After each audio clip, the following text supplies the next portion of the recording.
গ্রামের বিয়ে মানেই অনেক মজা, অনেক আনন্দ। কখনো কি আপনারা এইভাবে ভুটভুটিতে করে বিয়েবাড়িতে গিয়েছেন? আসসালামু আলাইকুম। কেমন আছেন সবাই? আশা করি সবাই অনেক ভালো আছেন। আলহামদুলিল্লাহ আমিও অনেক ভালো আছি। অনেকদিন পর আজকে একটা ভিডিও ছাড়লাম আপনাদের মাঝে। অনেকদিন পর একটা বিয়ের দাওয়াত পেয়েছি। আর সেই বিয়ের দাওয়াত খেতে যাব না তাই কখনো হয়? তাই তো রেডি হয়ে সবাই মিলে গিয়েছিলাম বিয়ে খেতে। মূলত আমরা যাচ্ছি এখন বিয়ের পরের দিন আমাদের মেয়েকে নিয়ে আসতে। মানে আমাদের গ্রামের ভাষায় যেটাকে বলা হয় ফিরুনি।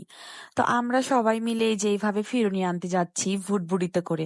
শহরের বিয়েগুলোতে হয়তো প্রাইভেট কার বা মাইক্রো বাস এগুলো নিয়ে বিয়েতে নিয়ে আসতে যায়। কিন্তু গ্রামে দেখা যায় ম্যাক্সিমাম সময় যে রিক্সা, ভ্যান বা এরকম বড় বড় ভুটভুটিগুলাতে করে সবাই বউ আনতে যায়। এইভাবে সবাই মিলে গাড়িতে করে বউ আনতে যাওয়া বা বিয়ে খেতে যাওয়া এই সবগুলোই আমাদের কাছে অনেক ভালো লাগে এবং অনেক মজাও করেছি আমরা।